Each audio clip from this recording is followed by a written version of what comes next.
Well, Guylene, thank you so much. So I've known Guylene for a few months only. And we were introduced by a colleague. And the first time that we met,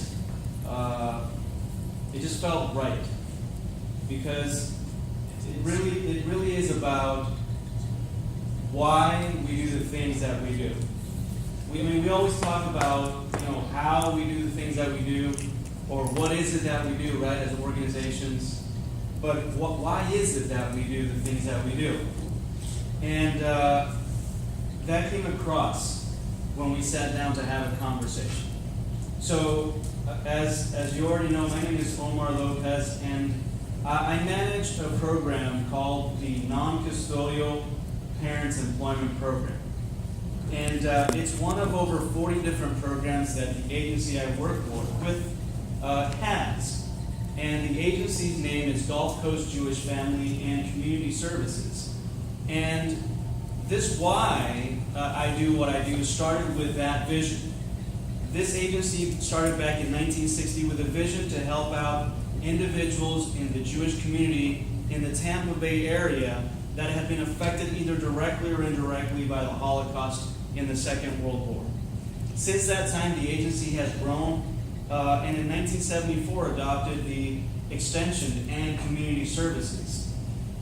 10 years ago, I had the opportunity, and really now I'm so thankful to be involved with this particular program, because this is the reason that I do what I do. And to have you, those of you that are fathers with us today, and to have all of you here today with this event that Guylene has prepared for us, this is why I do what I do. It's in the spirit of service, it's in the spirit of giving, it's in the spirit of being what we can be for one another. And, to me, this service and this calling is with regards to fathers. As Guylene also sometimes says, fathers, we do serve non-custodial parents, which does include the moms. But in our program, that makes about 2% of the program population. So we mainly work with fathers.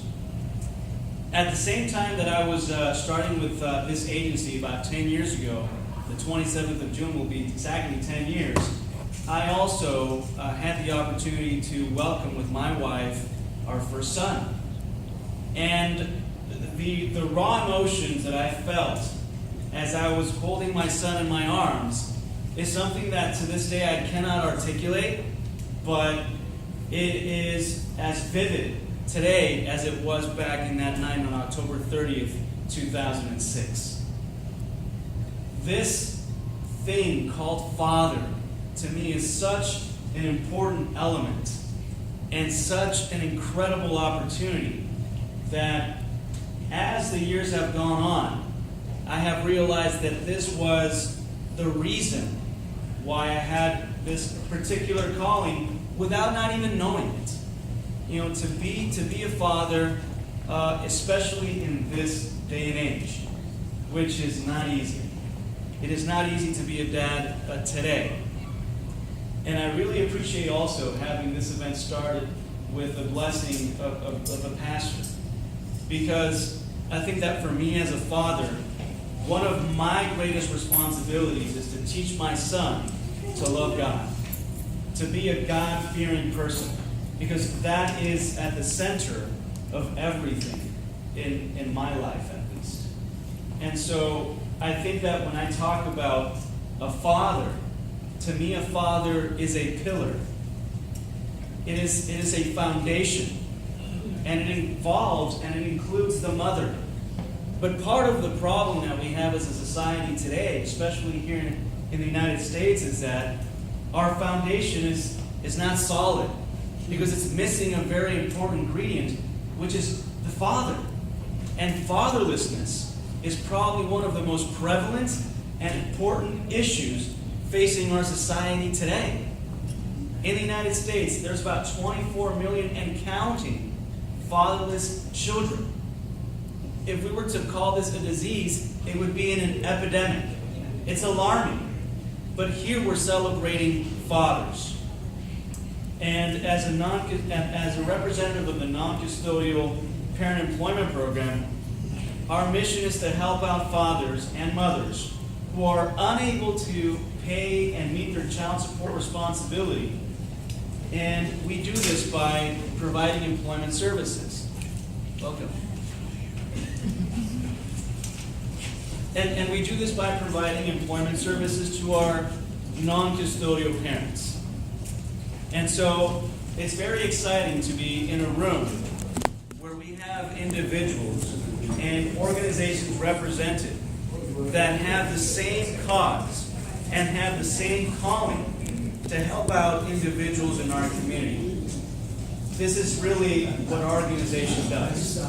As part of the non-custodial parent employment program, it's not just about paying child support. And we've had this conversation a couple of times with Guylene already. It is a child support responsibility. So Omar, what is child support? Listen, child support is something that should be there anyway. Okay? It's a responsibility that you acquire, like you said, the moment that that child came into your life. It is your responsibility to bring up that child and to instill values and morals and how to deal with money, how to deal with all these things. That became your responsibility. So the fact that this became something that was instituted in the 70s, this child support responsibility, this child support idea, where you're court mandated to pay child support, we have a lot of individuals that come into our program and they're upset at life. You know, they're upset, I have to go and I have to pay child support. I have to do this. It's like, you don't have to do anything because it's court mandated only, but you have to do this because it is your responsibility to provide for this child. So, you know, when we get past those labels, when we get past this situation of you being addressed to as a deadbeat father, and you understand that it is your responsibility to make sure that this man, that this boy or that this girl turns into a proper person in society, it is your responsibility regardless.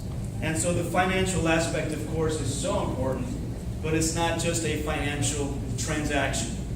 And the problem is also that a lot of fathers feel that because they make a financial contribution, then that's the extent of what they're supposed to do. And as you all know, that's simply not the case. So I think that, it's an honor to be with all of you today.